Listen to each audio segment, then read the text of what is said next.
All right, 2 talks to go. We're almost there, and very soon I'd like to welcome up to the stage Heather Sparks, who's the manager of the grants and engagement team, to talk about all things funding, in particular our collaborative funding opportunities. Welcome, Heather.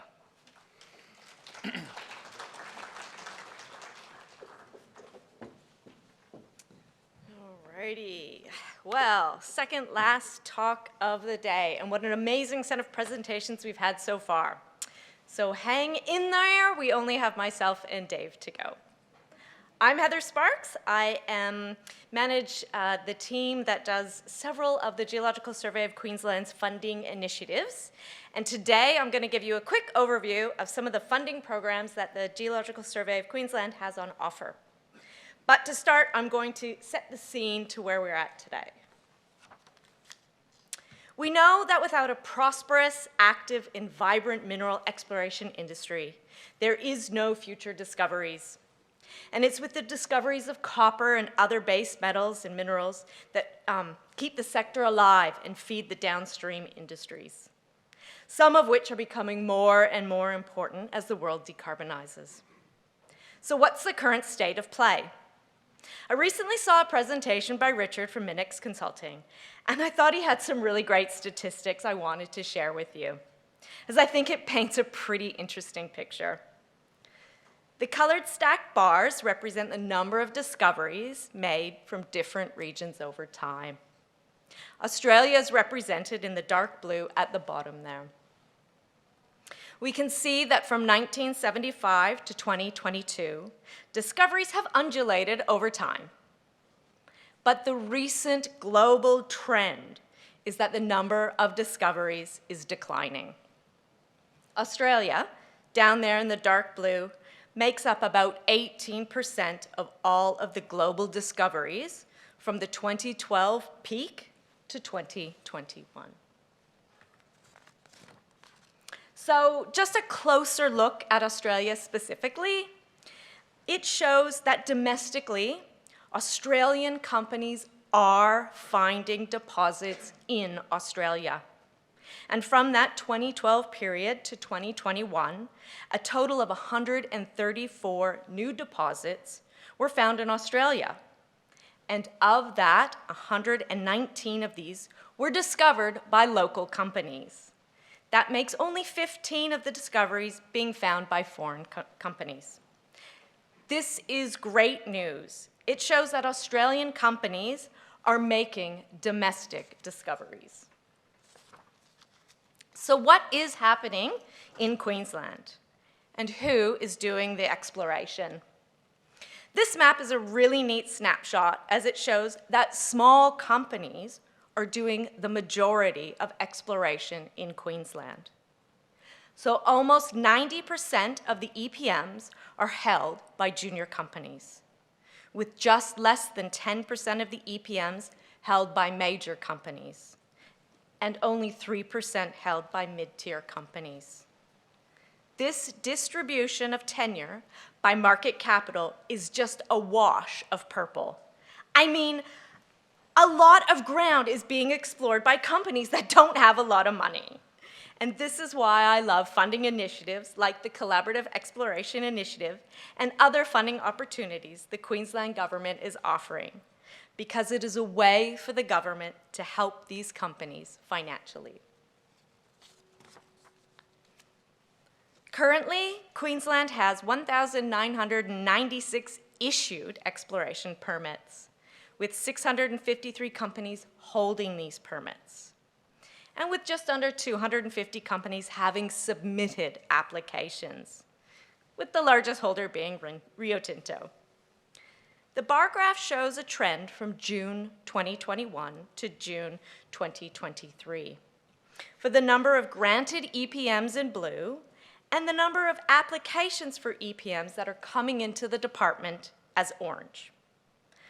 And from 2021 to 2023, there is a steady increase in both the number of granted permits and the number of applications being received. The implication of this is that the surface area being taken up by tenure is increasing. The Queensland government is committed to reaching net zero emissions by 2050. This is going to be both a challenge and an opportunity for both the government and the resources industry. To help us get there, the government has made available an enormous amount of funding. We have seen some recent announcements for several funding initiatives amounting to almost $270 million worth. And I'm going to take you through just a few of these that I think might be of interest to you guys. The $100 million Queensland Critical Minerals and Battery Technology Fund. It was established to support Australian businesses to compete globally by enhancing the extraction and processing of critical minerals in Queensland, accelerating the development of battery technologies and production of precursor or advanced materials, and supporting Queensland's jobs and economic growth. This funding initiative is set to support programs from the mining stage to the development of processing facilities, including infrastructure projects. The fund is being delivered in two streams. So Stream A is a grant assistance program run by the Queensland Treasury. This stream includes supporting feasibility studies, pilot projects, manufacturing capability, and early operational programs. Stream B is a venture and growth capital program and is run by the Queensland Investment Corporation. This stream is supporting growth stage businesses looking to scale up activity. For example, miners who have a proven JOC-compliant resource requiring support through early development stages to the development phase. This program is currently underway and accepting applications. Queensland has the potential to become a leading producer and exporter of critical minerals, with the aim of becoming a pit-to-product state. With that goal, the Queensland government has committed to setting up the Queensland Resources Common User Facility. Located in Townsville, this hub will be set up to trial production processes for commercialization, enabling prospective miners to begin producing mineral samples at scale. This facility will allow mining companies of all sizes to trial mineral processing techniques, demonstrate project feasibility at scale, and provide to the market with product samples to accelerate commercial development opportunities. This is expected to ease some of the issue junior miners face when trying to bring critical mineral projects online. The facility is intended to be operational for vanadium processing in 2025, with the capacity to expand over time to encompass processing of other critical minerals like cobalt and rare earths. There is also the recently announced Frontier Gas Exploration Grants Program. This $21 million two-year initiative is providing funding support for on-ground activities with short-term objectives to increase identified gas reserves and resources in the Bowen and Galilee basins. This program will support exploration and appraisal activities beyond the current footprint of established gas reserves and production areas to expand the frontier of gas resource delineation in either geographic, geologic, or new technology terms. Applications are open and they close January 31st. A brand new funding program that we're releasing is the Collaborative Development Program.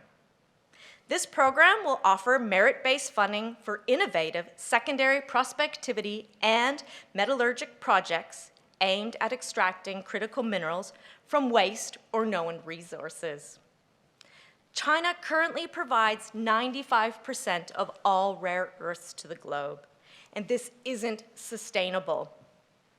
The geological concentration of essential metals and certain minerals in different countries provides a useful and powerful tool to play out geopolitical ambitions and creates a risk of imbalance and disruption between supply and demand.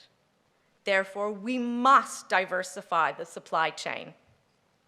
This program seeks to find some of those minerals where historically geologists haven't considered looking. This program is still under development, so bear with us. But we would like to involve industry in the design of the program and are therefore accepting expressions of interest. If you are interested in being involved, please email me, as we are considering doing consultation in December or early January. Then, of course, there's everyone's favorite, or at least my favorite, the Collaborative Exploration Initiative, or CEI. CEI aims to encourage the discovery and development of Queensland's critical mineral deposits to help meet the growing demand of the world's technology and renewable energy sectors. This direct funding support aims to convert the risk of exploration into opportunity. Funding is currently provided under the Queensland Resources Industry Development Plan, with $17.5 million available until June 2027. That being said, with Round 8 just opening, I'm going to take a few minutes to go into a bit more detail. So Round 8 is offering up to $300,000 per program for activities that are technically sound and innovative, address vital geoscience knowledge gaps, and contribute to the discovery of critical minerals in Queensland. Now, Round 8 submissions must be lodged by January 11th, so there's still time to get your proposal together. So what changes have we made from previous rounds? We are acknowledging that there is an increase in expense in almost everything these days. So as I mentioned, we have increased the maximum funding to $300,000. The previous round was capped at $250,000, and this round now has been up to $300,000. We are also acknowledging the time constraints with getting land access agreements in place. So this round has extended the time frame where these agreements must be finalized no later than September 1st. We've also updated the assessment scorecard criteria in an attempt to make it more explicit. And finally, this year we have removed the multiple application scoring regime. We trialed it last year in an attempt to assure that there was a diversity of funds. However, statistically speaking, we didn't see a real impact. We still do continue to see some common failures in proposals. So I'm just going to touch on these because I think if you are considering about making a submission, you can easily overcome these. Insufficient preparation. Please give yourself time to prepare your proposal. CEI is very competitive, and we often see over 100 submissions. So spend time on your proposal. Make it logical, straightforward, and easy to follow. What is that saying? A picture is worth 1,000 words. Use them in your proposal. Clearly identify your sampling locations or your proposed drill hole locations. Have a map with your geophysical survey lines. Take the assessor to your EPM, but annotate your diagrams. Please do not just throw in the images. Label it, use a scale bar, locate it in space. The more you provide, the easier it will be for the assessment panel. And include a section on your expected outcomes and how they will expand exploration frontiers in Queensland. If you are applying for the full $300,000, The effort you put into your application needs to reflect this. I cannot emphasize this enough. Please spend time on your application. Ensure all of your documents are prepared before you submit your proposal. Make me excited about your program. How is your proposal different from the other 100 submissions? Our job at GSQ is to ensure the future security and performance of the resources sector in Queensland, and in particular, lay the foundations for exploration success. But mineral exploration is hard, and it's getting harder. The next generation of big deposits are unlikely to outcrop. They will be obscured, hard to find, and probably deep. But I don't have to remind you that some of Queensland's best discoveries have been made undercover. CEI releases data after a 6-month confidentiality period to ensure that the baseline data sets are there and available to industry to make exploration in places like this possible. I'm going to leave you with 3 things. Firstly, mineral exploration is getting harder and more expensive. However, the Queensland government is strongly backing the resources industry and has a plethora of programs available on offer. So if you have any questions on any of the funding initiatives I've spoken on today, or trying to figure out if you're eligible, please get in touch. Secondly, our knowledge of mineral systems has never been better, including access to quality data, like the department's open data portal. Make sure you check out what pre-competitive data is available as part of your research. And finally, with that said, it has never been a better time to explore in Queensland. So get out there. Thank you.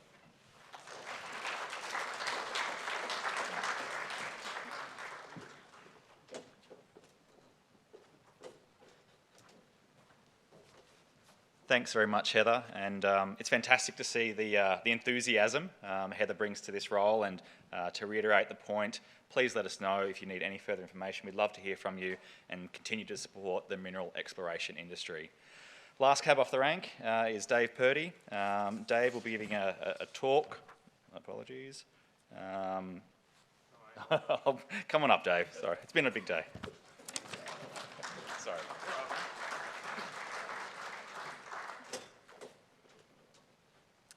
Okay, well, we've been hearing a lot today about critical minerals, and we've been hearing a lot about them over the last several years, and their importance in terms of the energy transition, reaching net zero, with the ultimate goal of keeping our planet livable. Well, unfortunately, we've reached the stage where that's not going to be enough, and we now have to be actively removing greenhouse gases from the atmosphere. And that point is apparent when you look at the most recent IPCC's Intergovernmental Panel on Climate Change's assessment report, which suggests that it's no longer possible to limit warming to 1.5 degrees through reducing emissions alone. And what we need to do is both reduce emissions rapidly and remove greenhouse gases from the atmosphere. So in terms of scale, we're talking about something on the order of 6 to 14 billion tonnes of removal globally per year. So it's a fairly startling figure. And it's also apparent when you look at some of the plots from their reporting. So here I've got one of their plots, greenhouse gas emissions per year versus time. And you can see here the red trend there is the trend from currently implemented policies. So it's leading us to slightly elevated annual greenhouse gas emissions, but this takes us to something like 4 degrees of warming by the end of the century. If we want to limit warming to 1.5 or even 2 degrees overall, then we need to be following these trends in blue and green here. So you can see extremely significant reduction in emissions and needs to start right now. That's simply not going to be possible without some kind of net negative technology or net negative options. Fortunately, there's a lot of those options, and the Climate Change Authority and CSIRO have recently done a really good job in some of their reporting summarising these. But as a geologist and as a member of the Geological Survey of Queensland, the ones I'm most interested in are in mineral carbonation. And that's because these have a capacity to store extremely large amounts of carbon for very long periods of time. And they also involve our mafic and ultramafic geology or other industrial or mine waste feedstocks. So for mineral carbonation, we're talking about carbon capture and use, enhanced weathering, and in situ mineral carbonation. I'm going to step through these processes now just to give you a bit of a quick idea about how they work. So for carbon capture and use, this is where we take industrial sources of CO2, we use them directly or chemically convert them for use in things like intensive agriculture, refrigeration, and other fuels. Or alternatively, we take the CO2 and we mix it with mafic or ultramafic rock materials or some kind of alkaline industrial or mine waste to go on and produce new products. Things like plasterboards, aggregates, concrete additives, mainly things that are used in the building industry. And I've got MCI Carbon's logo here because they really are leading the research and development of carbon capture and use in Australia. And they do have mineral exploration tenure over some of the ultramafic rocks in Queensland already. Okay, moving on to enhanced weathering or enhanced rock weathering. This is already being rolled out commercially in Europe by companies like Undo. And in this process, we take mafic rocks, crush them to an optimal particle size of around 4 millimetres or less, and then we take that material and spread it on agricultural croplands. And this has two significant benefits. Firstly, in terms of increased productivity and raising the pH of soils, but also that massively increased surface area leads to much faster rates of weathering of the basalts. And the weathering process can lead to carbonation of minerals in the soil profile, but it also leads to cations and bicarbonate heading out through the groundwater system or surface waters into the ocean reservoir where carbonates are formed, thereby locking carbon in minerals for very long geological time periods. So there's currently research on enhanced weathering happening in North Queensland, looking at things like the best soils, or the most appropriate soils, and also importantly how to measure the amount of carbon dioxide removal from this process. Okay, moving on to in situ mineral carbonation. This is where we take industrial sources of CO2 or CO2 from direct air capture, and we inject that either as a supercritical fluid or mixed with water, possibly including seawater, into magnesium-rich mafic and ultramafic rocks at depth. And in doing so, we create new carbonates, again locking carbon away in minerals for very long periods of time. And this is already happening in Iceland via the CarbFix and the CarbFix 2 projects. It's also been piloted in the US where they've injected supercritical CO2 into a basalt pile successfully. So with those sort of processes in mind and their reliance on mafic and ultramafic rocks, we'll now turn to the geology and emissions profile of Queensland. So unfortunately in Queensland, most or all of our active or abandoned mines associated with mafic and ultramafic rocks are actually hosted in the laterite. So we don't have stockpiles or tailings or mine wastes that are mafic or ultramafic in composition lying around ready to be used. So instead we turn our attention to the hard rock geology, and you can see here I'm showing the distribution of mafic and ultramafic rock units. So the mafic rocks are very widely distributed throughout our outcropping terrains and also occur in the basal parts of some basins. They also occur right through our geological history from the Proterozoic right through to very recent times. The ultramafic rocks are a lot more restricted in distribution, but you can see they occur along the, in several places along the eastern part of the state. When we have a look at some of the infrastructure layers and also the location and scale of emissions, so I've got in the grey or black circles there emissions from power generation, and in the red circles emissions from other sources. You can see that there are some correlations between emissions and the location of mafic and ultramafic rocks, so there are opportunities to investigate in situ carbonation or carbon capture and use in different areas, but I think really the best starting place is the New England origin. Oops. Just to summarise some of the emissions in the Mount Isa province, of course, we have metalliferous mines and processing, fugitive emissions from coal mining in the Bowen Basin, gas production in the Surat, but also interestingly to me, a lot of industry here in central Queensland, things like aluminium production, cement, nitrates, magnesium, and the handling of natural gas. So as I mentioned before, probably the best starting place is going to be the New England origin, which extends from central Queensland down to southeast Queensland. The opportunities for enhanced weathering are a bit different, and I'll touch on those later in the presentation.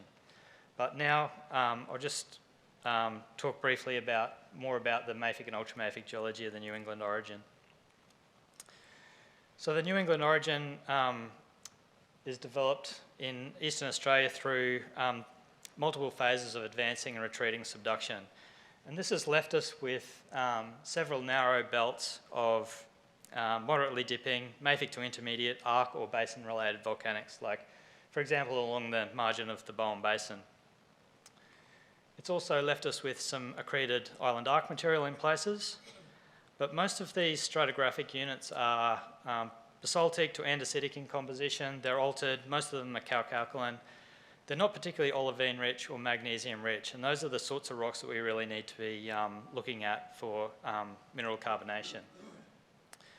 So instead, we probably need to turn our attention to the post-orogenic bimodal magmatic sequences, and a lot of these include very widespread alkali olivine basalts.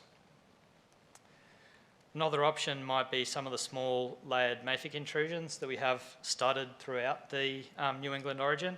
And these include lithologies, obviously, like gabbros, but also orthoperoxenites and picrites, so very magnesium and olivine-rich rocks amongst those. The New England origin also features a very extensive belt of serpentinites.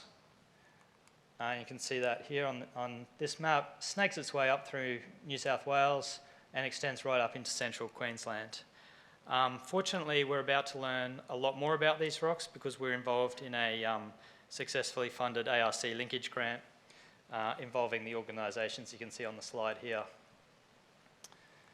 So here's the location of some of those serpentinites in Queensland. The most extensive bodies are up in the Rockhampton area here, where we have the Marlborough province, and in particular the Princhester serpentinite. The Princhester serpentinite is regarded as the basal component of an ophiolite, and it occurs as thrust imbricated slices that are interleaved with metasediments and other metamafic rocks. The province as a whole is estimated to be around 3 kilometres thick, and Harzburgite is the dominant protolith amongst these rocks. When we have a look at some of the mineral deposits associated with the Princhester serpentinite, you can see there's a lot of magnesite deposits out here to the east. These are quite interesting, and I'm going to focus on one now, the Kununurra magnesite. This is actually one of the world's largest deposits of nodular magnesite. And one of the reasons it's really interesting is that it doesn't occur above the serpentinite or within the serpentinite, but rather adjacent to it in a relatively young and shallow depot centre. You can see some of the workings here and one of the pits, and here's a close-up of the nodular magnesite. It's also interesting because this deposit forms something of a natural laboratory for what we're talking about in terms of mineral carbonation, in that we have CO2-rich rain or groundwaters interacting with the high magnesium serpentinite and going on to deposit carbonates, in this case magnesite, in an adjacent depot centre. And I really think this deposit needs to be studied in that natural laboratory context. So looking at things like the timing and duration of magnesite precipitation, and potentially also the mass balance between laterites, the serpentinites, and magnesite deposits. Unfortunately, the processing of this material is more like an anti-laboratory, in that we take the carbonate, the magnesite, calcinate it at 1,000 degrees, resulting in a relatively pure stream of CO2 at this end, and also, though, producing various magnesium products. And magnesium is a critical metal, so these are important products.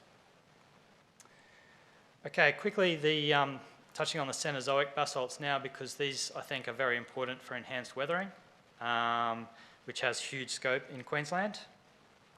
So amongst these rocks, we have, I guess, two categories: the age-progressive central volcanoes, which include moderately thick series of alkali olivine basalt lava flows and breccias, which go along these hotspot tracks. And you can see an example here from near Springshore, where we have on the order of 200 or 300 metres thickness of lava flows and breccias captured by rhyolite. We then also have the non-age progressive and relatively young lava fields that are mostly developed around Cairns and out to the southwest. And these are generally much thinner but laterally very extensive flows. You can see some good examples here from a paper by Ben Cohen, things like the Undara lava tubes, some lovely Pahoehoe textures in the Toomba flow here, and the youngest flow, the Kinrara flow, at about 7,000 years old, and its RR textures.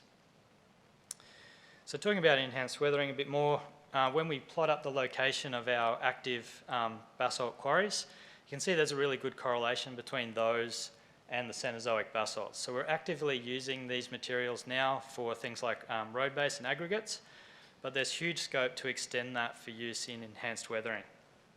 And that's apparent also when you plot up the location of some of our croplands. You can see in the Cairns area here, a lot of quarries, and those symbols are probably covering a lot of it, but also all that sugarcane fields down the east coast. And northeast Queensland in particular is probably favourable because of the high temperatures and high rainfall leads to much faster rates of weathering. There's possibly also scope in central Queensland and southeast Queensland, but really probably needs to be more experiments done in those areas to see if it's viable.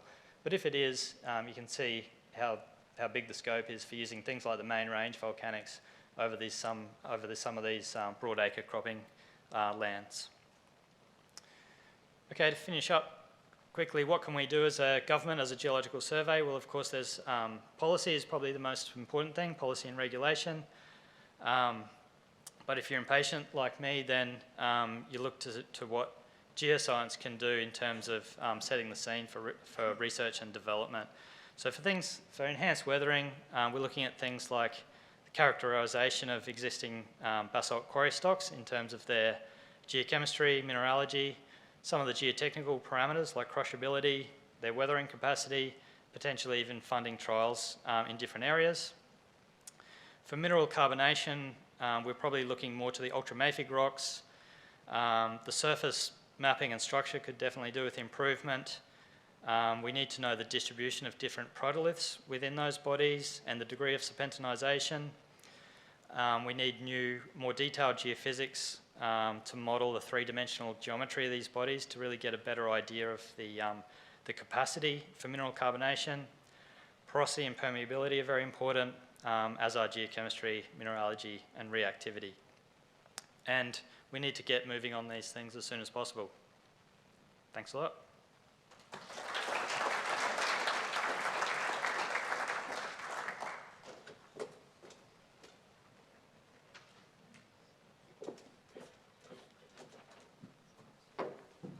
All right, I get the pleasure of closing us out for the day.